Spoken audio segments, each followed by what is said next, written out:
Hello everyone, welcome in online lecture series of manufacturing processes. Subject code as a 22446 of 4th semester. Unit number 3, casting and plastic molding. Topic number 6, defects and precaution in casting. Lecture number 19, prepared by Mrs. Amruta Mundale, lecturer in Mechanical Engineering Department, NIT Polytechnic, Nagpur. Department of Mechanical Engineering has following vision and mission. You just read vision and mission of our department by pausing the video. Content of this lecture as defects and precaution used in casting. Learning outcomes. After completion of this lecture, you are able to identify the defects and take precaution in casting processes. Program outcomes will be mapped by this table given below as PO1 to PO7 and PSO1 to PSO3. Overview of last lecture में हमने देखा various types of moulding sand and its properties that's a refractoriness cohesiveness adhesiveness that's different properties use in molding sand for selection of molding sand to prepare a mold cavity for casting. Defects in casting, तो ये different types of defects है जो casting में आते हैं. That's blow hole, spin hole, मिश्रण, shift और mismatch, drop, swell, metal penetration, cold shut, hot tears, shrinkage cavity, wash and cuts, slag inclusion. तो ये डिफरेंट डिफेक्ट्स है. ये डिफेक्ट्स को आपको पढ़ना है और ये डिफेक्ट्स क्यों होते हैं ये भी आपको इस लेक्चर में पढ़ना है. डिफेक्ट्स काफ़ी इंपॉर्टेंट है. डिफेक्ट्स को अगर हम समझेंगे तो ही उसको प्रिवेंट करने की कोशिश हम कर पाएंगे. That's a gas porosity, blow holes, open holes and pin holes. जो गैस पोरोसिटी की वजह से ये डिफेक्ट्स आते हैं जो है हमारे blow holes, open holes and pin holes. जहाँ पे पिन फिट करते हैं वहाँ पे पिन होल्स आएंगे. ठीक है, बीच बीच में कहीं पर भी कास्टिंग प्रोडक्ट के ऊपर ब्लो होल्स भी दिखाई देते हैं और ओपन होल्स भी दिखाई देते हैं. That is called as a gas porosity. जो भी गैस है सैंड प्रिपरेशन करते हुए उस सैंड को एटमॉस्फेयर में रिलीज करने का काम किया जाता है. बट कास्टिंग के समय सॉलिडिफिकेशन होते हुए ये गैस उस इनसाइड के सॉलिडिफिकेशन मटेरियल में काफ़ी जम जाती है जो रिलीज नहीं हो पाती. और उसको रिलीज होने का जो तरीका है वो ये होल के वजह से ही होता है. देन है shrinkage defect, that's a shrinkage cavity. तो जो भी मटेरियल है वो क्या होता है, सॉलिडिफिकेशन होने के बाद सिकुड़ता है और सिकुड़ने की वजह से वो अपना रिक्वायर्ड शेप जो था उसको कम करता है. That is called as a shrinkage और दैट्स ए श्रिंकेज कैविटी. तो आप ये डिफेक्ट्स अवॉइड कर सकते हैं. ठीक है, गैस पोरोसिटी अवॉइड करने के लिए आपको एटमॉस्फेयर से कनेक्ट करने के लिए सॉलिडिफिकेशन के टाइम पे वहाँ पे मल्टीपल टाइप्स के होल्स बनाने होंगे जिससे हीट रिलीज होगी. ये हम नेक्स्ट लेक्चर में पढ़ेंगे जब हम मोल्ड कैविटी को प्रिपेयर करेंगे. देन नेक्स्ट है mould material defects. Mould material defects that's a cuts and washes, swell, drops, metal penetration, red tapes. जो आपको इस डायग्राम में काफ़ी अच्छे से क्लियर हो रहा है. इस टाइप के जो भी डिफेक्ट्स है जिसके वजह से ये कास्टिंग प्रोडक्ट पे उस तरह का मार्क छोड़ जाता है. तो मोल्ड मटेरियल डिफेक्ट्स, हर मटेरियल का डिफरेंट शेप्स होता है और मोल्डिंग करते हुए ये डिफेक्ट्स आते हैं जो कि कहीं पर भी कट पोर्शन दिखता है, वॉशेस दिखते हैं, स्वेल दिखता है, ड्रॉप्स या मेटल पेनिट्रेट भी होता है. मेटल पेनिट्रेट होना ये भी पॉसिबिलिटी है और जिसमें इस तरह से कर्वेचर शेप प्रोड्यूस होता है by this diagram. Pouring metal defects, cold shut, misrun, slag inclusion. जो मोल्टेड मेटल होता है जो हम मोल्ड कैविटी में इंसर्ट करते हैं वो क्या होता है, हॉट होता है और हॉट होते हुए वो क्या करता है उसमें प्रेशर भी होता है. तो उस प्रेशर के वजह से कोल्ड शट्स आते हैं. ठीक है, शेप्स में कॉर्नर पोर्शन सिकुड़ जाता है या फिर मिश्रण होता है. मिश्रण यानी जो प्लेट है वहाँ पे मिसमैचिंग होता है या फिर स्लैग इंक्लूजन भी आता है. तो ये डिफेक्ट्स है पुअरिंग मेटल डिफेक्ट्स. तो इसमें आपको पुअरिंग बेसिन और उसके प्रेशर के बारे में ध्यान रखना है और देखना है कि आपके मोल्ड कैविटी के अंदर का जो शेप है उस पर प्रेशर ना आते हुए आप उसको एक जगह पे कलेक्ट कर लीजिए पुअरिंग मेटल को और बाद में डिस्ट्रीब्यूट कीजिए डिफरेंट गेटिंग सिस्टम से। फिफ्थ इज है मेटालर्जिकल डिफेक्ट्स। मेटालर्जिकल है मेटल के अंदर ही डिफेक्ट्स आ सकते हैं, क्योंकि हर मेटल की प्रॉपर्टीज डिफरेंट होती है, जैसे कि हॉट टियर, हॉट स्पॉट।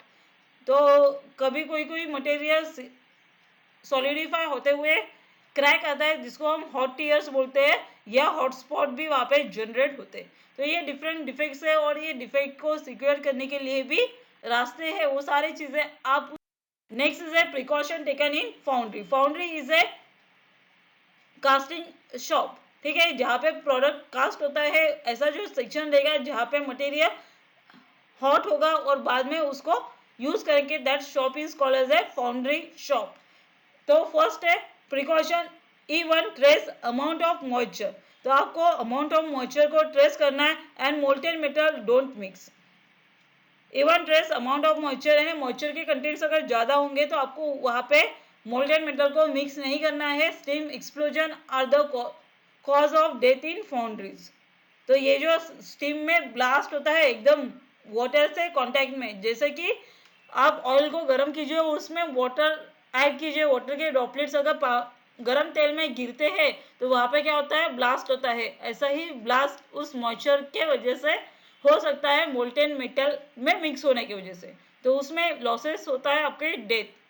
तो आपको ये प्रिवेंट करना है, ठीक है। नेक्स्ट है never put water on metal fire. जब मेटल फायर होगा तब आपको वाटर को कभी भी पुट नहीं करना है, this can cause a harsh explosion. तो जिसके वजह से ब्लास्ट, यानी बहुत बड़ा ब्लास्ट हो सकता है। अगर आपको सही नहीं लगता तो आप तेल को काफ़ी गर्म कीजिए, उसमें 2 बूंदे पानी की डाल दीजिए, आपको ये दोनों के एग्जाम्पल्स मिल जाएंगी। Have a dry pile of sand and a shovel ready to put out fires or to control metal spills। तो आपको हमेशा जो सैंड और सैंड के बाजू की जो चीज़ें है हमेशा ड्राई रखनी है। Have a sand bed under all areas. तो सैंड का जो बेड है वो ऑल एरियाज में होना चाहिए। The sand bed should be at least 3 inches thick. तो जो आपका सैंड बेड रहेगा वो 3 इंचेस तक थिक होना चाहिए। This will help in containing metal spill and will help protect flooring. तो ये अगर आप सैंड का बेड 3 इंचेस तक रखते हैं थिक, तो ये आपको हेल्प करेगा प्रोटेक्शन ऑफ फ्लोरिंग।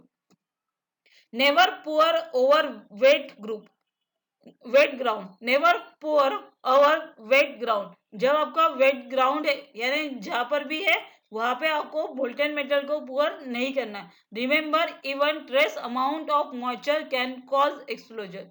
अगर वाटर के कंटेंट्स अगर आपके साइन प्रिपरेशन मोल्ड कैविटी के अंदर ज्यादा है तो आपको उससे प्रिवेंट करना है आपका मोल्टेन मेटल, नहीं तो एक्सप्लोजन होने के चांसेस मोर है। Molten metal spilled on concrete will cause the concrete to explode. तो मोल्टेन मेटल को अगर कंक्रीट पे डालोगे तो ये एक्सप्लोजन होने के ज्यादा चांसेस है, उससे भी आपको बचना है। Use a thick sand bed over concrete. तो कंक्रीट के ऊपर आपको थिक सैंड बेड का यूज करना है। नेक्स्ट इज है always use clean metal as feed stock. Feed stock में आपको हमेशा क्लीन मेटल का ही यूज करना है, मिक्सिंग नहीं करना है। Combustion residues from some lubricants and paints can be very toxic. तो अगर उसमें फीड स्टॉक के अंदर पुअरली आपको मेटल ही यूज करना है, अगर आप पेंट या लुब्रिकेंट्स यूज करते हैं तो वो वेरी टॉक्सिक हो सकते हैं। Always operate in A well ventilated area. तो आपका जो फाउंड्री सेक्शन है वो वेल वेंटिलेटर होना चाहिए, ताकि इजीली जो एक्सेस हीट जनरेट होगी ड्यूरिंग पोरिंग मेटल्स और सॉलिडिफिकेशन उसको रिलीज होने के लिए ये आपका वेंटिलेटर ही काम करेगा। Fumes and dust from combustion and other foundry chemicals processes and metals can be toxic। Toxic area में होने की वजह से वेंटिलेटर भी। Next one is a use a noise rated डक्स मास्क। तो आपको वहां पे जब भी आप फाउंड्री में काम करोगे आपको NiOSH रेटेड का ही डस्ट प्रूफ मास्क यूज करना है। Dust from sand parting dust and chemicals can be hazardous और cancer causing, protect your lungs. तो आपको ये भी प्रिकॉशन लेना है। Wear safety gears, this includes leather shoes, तो आपको सेफ्टी इक्विपमेंट यूज करना है, that's leather shoes, fire proof apron, foot and leg protection, proper gloves, wire mesh face shield, safety glasses, cotton baseball hat. तो ये सारी चीजें आपको use करनी है जिससे आपके ऊपर कोई भी डायरेक्ट हीट रिलीज ना हो।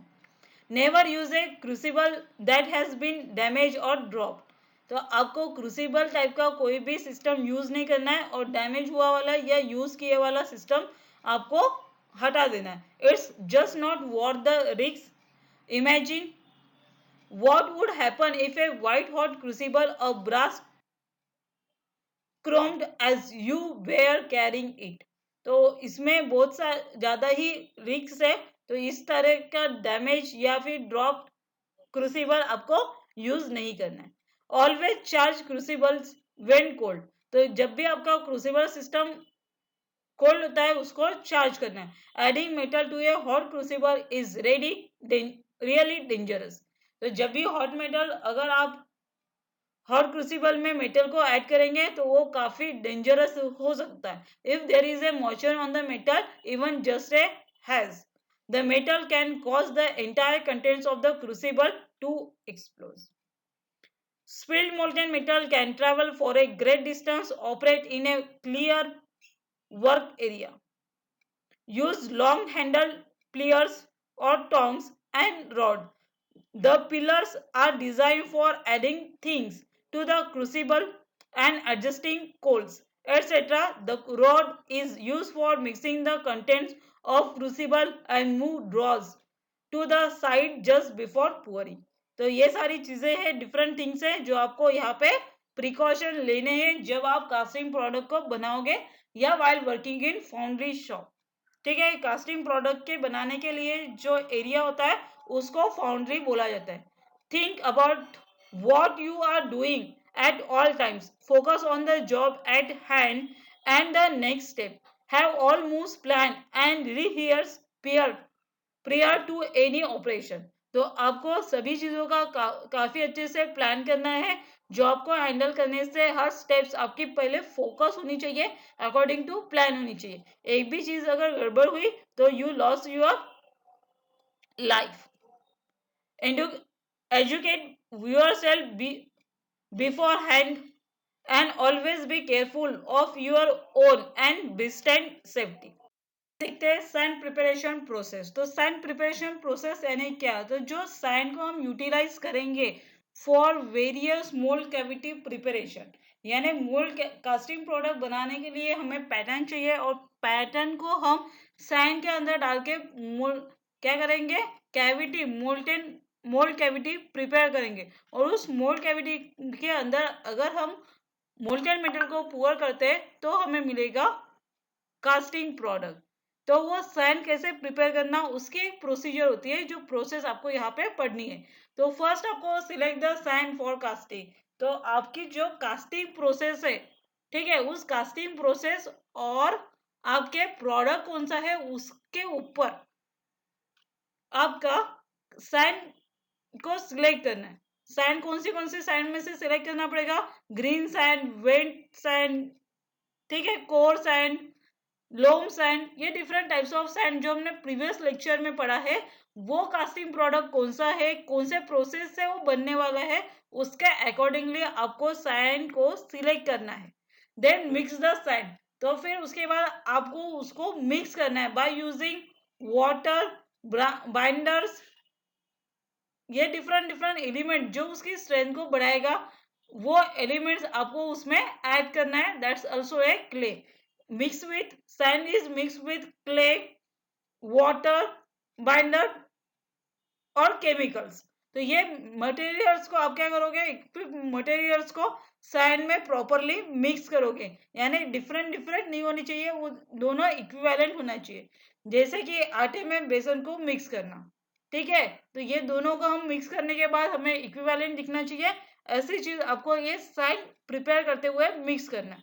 Then prepare the sand. ये करने के बाद सैंड को प्रॉपरली प्रिपेयर करना है इन कोप एंड ड्रैग बॉक्स।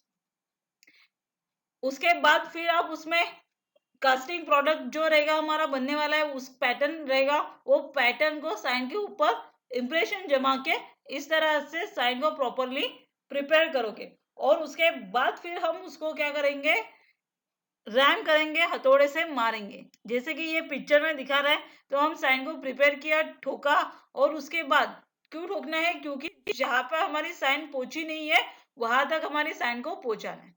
देन उसको रैम किया अच्छे से in mould box, that is a cope and drag box, और उसके बाद हम उसको उसमें वेरियस गेटिंग सिस्टम को यूज करके हम उसमें मोल्टेन मेटल को डाल सकते हैं और आफ्टर सॉलिडिफिकेशन ये कंपोनेंट हमारा सॉलिडिफाई होगा। जैसे कि एग्जांपल देते हैं इस प्रोसेस का, एग्जांपल है in the experiment high silica sand was used as the principal moulding material. तो हाई सिलिका सैंड यहाँ पे हमने यूज किया। Then sand mixture was prepared by adding binder. तो बाइंडर्स को सैंड मिक्सचर में क्या किया, बाइंडर को ऐड किया, जैसे कि bentonite, coal dust as additive and water.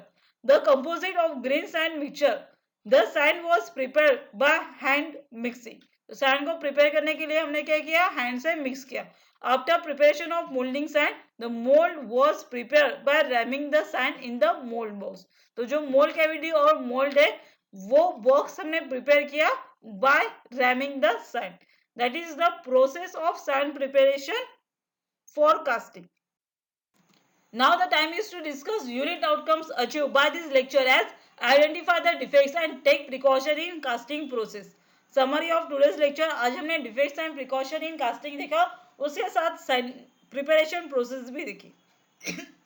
Program outcomes achieved by this table given below as PO1, PO4, PO6, PO7 and PO2 is mapped by this assignment. Now the time is to give some assignment, and that assignment is a assignment number 19. All of you note all the questions of this assignment and solve in your class copy. Question as describe different defects in casting, describe sand preparation process, write stepwise procedure which is used in foundry shop as a precaution.